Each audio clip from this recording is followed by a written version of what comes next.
कविता अपने माता पिता की बहुत लाडली थी। 3 बड़े भाइयों की बहन थी। कोई भी चीज मांगने पर उसी वक्त सामने हाजिर हो जाती। पूरे घर में रौब था उसका। पूरे परिवार और नौकरों पर राजकुमारी की तरह हुक्म चलाती थी कविता। स्कूल में भी पूरा रौब था उसका। बड़े घर की लाडली जो थी वह। ऐसे ही उसने कॉलेज में दाखिला लिया। उसके ठाट बाट, बड़ी गाड़ी में आना जाना, हर दिन नया फैशन देखकर हर कोई उससे दोस्ती करना चाहता था। थोड़े ही दिनों में उसके बहुत से दोस्त बन गए। पूरे कॉलेज में उसकी अपनी ही एक पहचान थी। इन दिनों उसके घर एक रिश्ता आया। खानदानी लोग थे और पापा की पुरानी जान पहचान थी उनके साथ। कविता के साथ कोई जबरदस्ती नहीं थी पर कविता ने फिर भी हाँ कर दी, क्योंकि वह अपने परिवार से बहुत प्यार करती थी। वह जानती थी कि वह लोग उसका अच्छा ही सोचेंगे। लड़के का नाम राज था। राज काफी पढ़ा लिखा और समझदार लड़का था। ससुराल वाले भी बहुत अच्छे थे। ससुराल में कविता की जगह वैसी ही थी जैसी कि मायके में। कोई भी कार्य कविता की सलाह के बिना नहीं होता था। सबकी लाडली बहू बन गई थी वह। फिर उसके घर एक बेटे का जन्म हुआ। राहुल कविता को जान से प्यारा था। पोता पाकर ससुराल वाले तो फूले नहीं समाते थे। कविता कभी कभी सोचती कि उसकी किस्मत कितनी अच्छी है। उसका हर अपना उसे कितना प्यार करता है। चाहे जीवन में कैसा भी समय आए, मेरे अपने हमेशा मेरे साथ हैं। मैं कभी अकेली नहीं हो सकती। कितनी खुशकिस्मत हूँ मैं।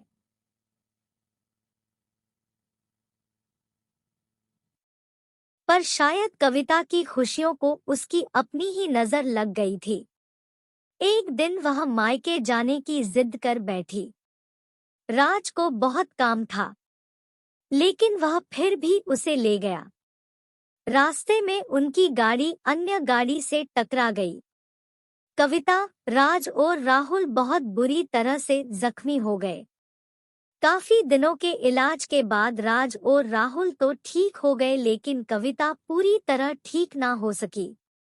सर पर चोट लगने के कारण वह अपनी आंखों की रोशनी खो बैठी। अब कविता की किस्मत जैसे उल्टे पांव चलने लगी। मायके वाले कुछ दिनों तक उसे मिलने आते रहे, फिर कभी कभार फोन ही करके पूछ लेते कि अब कैसी हो। धीरे धीरे ये सिलसिला भी कम हो गया। ससुराल वालों की सहानुभूति भी कम होने लगी। घर में किसी को पास बैठने के लिए कहती तो जवाब मिलता, बहुत काम है, अब तुम भी हाथ नहीं बंटा सकती। राज भी चिड़चिड़ा हो गया था। बस राहुल ही था उसके साथ, जिसके साथ हंसते खेलते उसका वक्त गुजरता। एक दिन कविता के हाथ से कुछ सामान गिर गया, जिसकी वजह से राहुल को हल्की सी चोट लग गई। कविता के सास ससुर ने राहुल को उससे अलग कर दिया कि कहीं उसके ना देखने की वजह से बच्चे का कोई नुकसान ना हो जाए। कविता अंदर से टूट चुकी थी। एक दिन उसने सबके सामने मायके जाने की इच्छा रखी तो राज उसे तुरंत मायके छोड़ आया, जैसे कि वह भी यही चाहता था। लेकिन राहुल को उसके साथ नहीं भेजा गया। कविता कभी राहुल से दूर नहीं रही थी, पर अपनी कमी के कारण उसने ज्यादा बहस नहीं की। कविता को लगा कि वह 3-4 दिन वहां रहेगी तो थोड़ा हवा पानी बदल जाएगा, क्योंकि वह कितने दिनों से कहीं भी बाहर नहीं गई थी। घर वाले भी इतने दिनों बाद उसे देखकर कितने खुश होंगे। कविता के घर पहुंचने पर सब लोग बहुत खुश हुए। खाने में सब कुछ कविता की पसंद का ही बना था। उसने अपने मम्मी पापा और भाई भाभीयों से दिल खोलकर बातें की। उनके छोटे छोटे बच्चे भी बुआ के साथ घुल मिल गए थे। रात को सोने के वक्त जब वह कपड़े बदलने लगी तो उसे पता चला कि उसका बैग तो बहुत भरा हुआ था। वह सब समझ गई। वह बहुत उदास हो गई। कुछ दिनों तक तो सब ठीक रहा, फिर जैसे सब बदलने लगा। सबका व्यवहार बदल रहा था। वह लोग जैसे थक चुके थे उससे। सब लोग घुमा फिरा कर पूछने लगे कि राज कब आ रहा है, उसे ले जाने। वह बहाना बना देती, जबकि वह जानती थी कि उस घर में अब उसके लिए कोई जगह नहीं। कविता से चलते वक्त कुछ ना कुछ नुकसान हो जाता। थोड़ी बहुत टोकाटाकी उसे सुनाई देती, वह टाल देती। एक दिन उसके हाथ से लगकर एक कीमती फूलदान टूट गया। छोटी भाभी ने बहुत हंगामा मचाया। कविता के माता पिता रोज रोज के झमेलों से तंग आ गए थे। उन्होंने राज को खुद से फोन कर दिया। राज कविता को अपने घर ले गया। कविता को अपने परिवार वालों से ये उम्मीद ना थी। जिस कविता के कहे बिना घर में एक पत्ता भी नहीं हिलता था, उस घर के लिए वह अब बोझ बन चुकी थी।